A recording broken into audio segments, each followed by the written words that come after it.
양목사 함께하는 주나체 7월 23일입니다. 오늘은 거룩의 신비라는 주제를 고린도서 1장 30절의 말씀을 가지고 나눕니다. 오늘 주제의 배경을 한번 나누어 보겠습니다.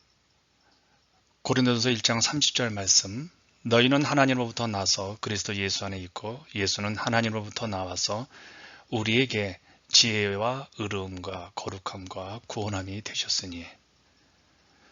거룩의 주제, 어제도 했죠. 오늘까지 계속 이어집니다.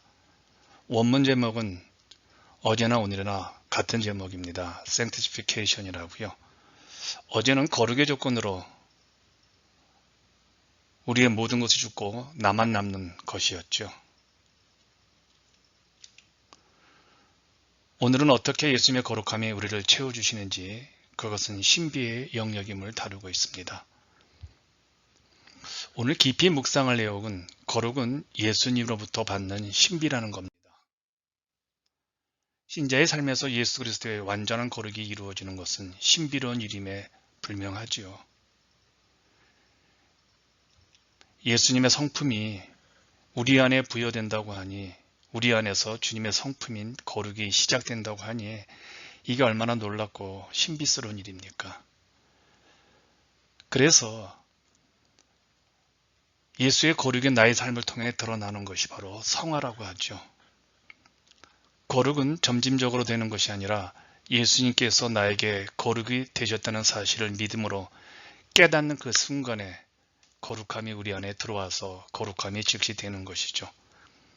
즉 예수 믿고 성화되는 과정은 주님의 거룩함이 우리의 삶을 통해 드러나는 것이죠. 그러므로 거룩함의 신비는 그리스도의 완전한 성품이 우리 속에 부여되어 있다는 것이며, 이것을 우리가 믿을 때 그 성품이 우리를 통해서 매일매일 삶에서 드러나고 이루어지는 것입니다. 그런데 꼭 기억해 주시길 바랍니다. 거룩은 모방으로 되지 않습니다. 주님의 거룩함은 모방으로 절대적으로 되어지지 않는다는 겁니다. 제가 신학교에 다닐 때 거룩을 모방적으로 하는 분들이 참 많았습니다. 당시 유명한 목사님의 홀리보이스를 흉내낸다든지, 그래서 복장도 좀 구별된 복장, 홀리 복장이 있습니다. 하얀 와이셔츠, 까만 양복이었죠. 거룩을 유명한 목사님의 모방으로 이루어진다고 믿었던 것이죠. 그런데 주님의 거룩함은 우리가 모방하는 것으로 절대적으로 나타나지 않습니다. 바울은 거룩함에 대해 말할 때마다 모방이 아니라 수요라는 표현을 썼습니다. 예수님으로부터 받는 것이라는 거죠. 결코 모방음으로 주님의 거룩함을 받을 수가 없다는 겁니다. 그래서 거룩함의 비밀은 우리가 예수 그리스도를 믿고 그분께서 그분의 성품인 거룩함을 우리에게 부여하신다는 겁니다. 거룩은 그러므로 예수님의 생명이라고 보면 좋겠습니다. 부패한 우리의 육체를 통해 예수님의 생명이 드러나는 것은 신비한 일이죠. 거룩은 곧 우리 안에 계신 그리스도이시며 예수님의 놀라운 생명입니다. 이 신비는 하나님의 주권적 은혜인데 믿음을 통해서 우리가 소유할 수 있다는 것이죠. 챔버스는 늘 말합니다. 거룩의 신비가 우리 안에서 구체적으로 작동하기 위해서는 우리의 의지가 필요하다고 합니다. 그러면서 이렇게 우리에게 질문을 던지죠.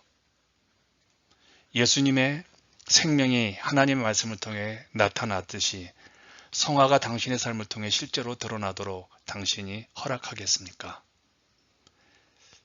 챔버스가 늘 주장하는 말입니다. 하나님이 하셔야 할 일이 있고 우리가 해야 할 일이 있다는 겁니다. 구원의 은혜가 우리 안에 이루어지는 것은 하나님의 독단적인 일이시고, 그 은혜가 우리 안에서 거룩하게 열매 맺는 것은 우리가 해야 하는 의지라는 겁니다. 챔버스의 주장이죠.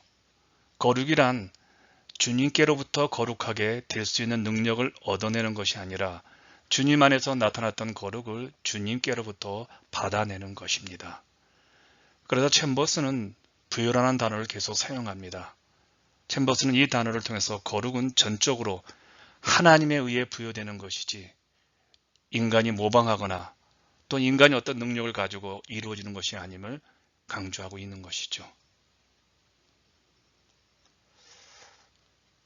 두 번째 이런 묵상을 한번 해봤으면 좋겠습니다. 거룩하고자 하는 의지입니다. 거룩에 있어서 우리의 의지가 중요하죠. 챔버스는 어떤 의지는 버려야 하고 어떤 의지는 붙들어야 한다고 말합니다. 우리의 자연적 성품에서 나오는 의지로는 거룩을 이룰 수 없습니다. 주님의 성품으로 변화되어 선한 의지를 잘 사용해야 되는 것이지요. 거룩은 우리가 주님으로부터 능력을 얻어 이룰 수 있는 것이 아니라는 것을 우리는 깨달았습니다. 거룩은 예수님의 거룩한 품성인 인내, 사랑, 거룩, 믿음, 순결, 경건, 이 모든 주님의 품성들이 정결하게 된, 깨끗하게 된 내 영혼의 내면 세계에 부여되어 주님의 그 성품을 외부로 내 삶을 통해서 드러내는 것입니다. 거룩하신 주님의 성품이 우리 안에서 역사할 때 그 거룩이 우리의 성품에서 나타나는 것이죠. 거룩이란 주님께로부터 거룩하게 될 수 있는 능력을 얻어내는 것이 아니라 주님 안에서 나타났던 거룩을 주님께로부터 받아낸다는 것을 계속 강조하고 있습니다. 챔버스는 이렇게 말합니다. 따라서 거룩은 부여받는 것이지 모방하는 것이 아닙니다. 모방은 거룩과는 전혀 다른 선상에 있습니다. 예수 그리스도 안에서는 모든 것이 완전합니다. 거룩의 신비는 예수의 모든 완전하심이 내게 주어졌다는 것입니다. 우리는 거룩의 신비가 내 안에서 역사한다는 것을 인정해야 합니다. 이러한 신비를 고백하는 믿음에서부터 거룩의 여정이 시작이 됩니다. 우리는 이것을 성화라고 말합니다. 구원에는 세 가지 단계가 있습니다. 칭의, 하나님께서 우리를 의롭다고 하시는 과정이죠. 그 다음에 야곱처럼 변화되어야 하는 과정, 매일의 삶에서 주님을 닮아가는 과정을 성화라고 합니다. 영화의 과정이 있죠. 이것은 주님처럼 완벽한 존재가 되는 것이죠. 하나님 앞에 섰을 때의 모습이죠. 성화는 점진적이지만 성화의 여정에서는 그리스도의 신령한 성품이 내 삶을 통해서 나타나기 시작합니다. 우리의 능력으로 거룩을 이루는 것은 불가능하지만 주님의 성품이 우리 안에 부여될 때 그것이 가능한 겁니다. 우리의 존재가, 우리의 성품이 그리스도를 드러내게 되어 있다는 것이죠. 이러한 거룩의 신비가 우리를 통해 드러나는 것을 신앙생활이라고 합니다. 믿음 생활이라고 하죠. 오늘 당신에게 묻고 실천했으면 합니다. 거룩한 삶의 비밀은 예수님을 모방하는 것이 아니라 그분의 온전하심이, 완전하심이 부패한 우리의 육체를 통해 나타나는 것입니다. 우리 한번 함께 고백해 볼까요? 거룩한 삶의 비밀, 이것은 예수님을 모방하는 것이 아니라 그분의 완전하심이 부패한 당신의 육체를 통해 나타나는 것입니다. 당신의 삶에서 나타나는 부패한 성품과 주님의 거룩한 성품은 무엇입니까? 이것을 구별할 수 있습니까?